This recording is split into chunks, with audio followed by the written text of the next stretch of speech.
সরকারি কর্মীদের জন্য কড়াকড়ি। সরকারি কর্মচারীদের বিদেশ সফর নিয়ে কঠোর নির্দেশিকা জারি করা হয়েছে রাজ্য সরকারের তরফে। সেখানে স্পষ্ট বলা হয়েছে, ব্যক্তিগত বিদেশ সফর, এলটিসি নিয়ে বেড়াতে যাওয়া বা সরকারি কাজের জন্য বিদেশ সফর যে কোনো ক্ষেত্রে পূর্বে অনুমতি ব্যতীত ভ্রমণ বা থাকার ব্যবস্থা করা যাবে না। নবান্ন তরফে এমনই নির্দেশিকা জারি করা হয়েছে। সরকারি কর্মীদের বিদেশ ভ্রমণ নিয়ে কড়া নবান্ন। এ বিষয়ে নির্দেশিকা জারি করে সবটা স্পষ্ট করেছেন রাজ্যের মুখ্য সচিব মনোজ পন্থ। বলা হয়েছে, সম্প্রতি দেখা যাচ্ছে বিভিন্ন দপ্তরের কিছু সরকারি কর্মী বিদেশ সফরের জন্য প্রয়োজনীয় অনুমতি পাওয়ার আগেই ভ্রমণ সংক্রান্ত বুকিং, টিকিট বা হোটেল বুকিং করে ফেলছেন। এই ধরনের কাজ প্রশাসনিক নিয়ম ভাঙা বলে উল্লেখ করা হয়েছে নির্দেশিকায়। বিজ্ঞপ্তিতে বলা হয়েছে, এই ধরনের পদক্ষেপ সরকারি নিয়ম ও প্রক্রিয়াগত নীতির প্রতি অবমাননার শামিল।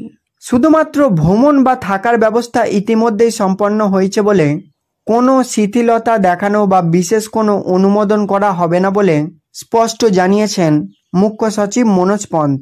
বিজ্ঞপ্তিতে স্পষ্ট করা হয়েছে, প্রশাসনিক শৃঙ্খলা ও প্রক্রিয়াগত রীতিনীতি বজায় রাখার স্বার্থে সমস্ত বিভাগীয় প্রধানদের নিশ্চিত করতে হবে যে সাধারণ পরিস্থিতিতে কোনো কর্মচারীর ছুটির মেয়াদ শুরুর কমপক্ষে 4 সপ্তাহ আগে সফরের অনুমতির আবেদন এই দপ্তরে পাঠানো হবে।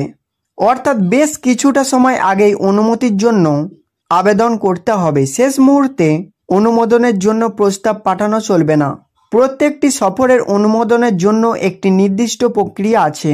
সেই প্রক্রিয়া না মেনে আগে থেকেই বুকিং করলে পরবর্তী সময়ে অনুমতি দেওয়া প্রশাসনের পক্ষে সমস্যার। অনেক সময় সরকারি আধিকারিক এবং কর্মচারীরা আগে থেকে বিদেশ সফরের যাবতীয় প্রস্তুতি নেওয়ার পর নামমাত্র অনুমতির জন্য আবেদন করে থাকেন। এই বিষয়টিতেও অসন্তুষ্ট নবান্ন। যাতে ভবিষ্যতে এই প্রবণতা রোখা যায় সেই লক্ষ্যেই এবারে কড়া নির্দেশিকা জারি করা হলো।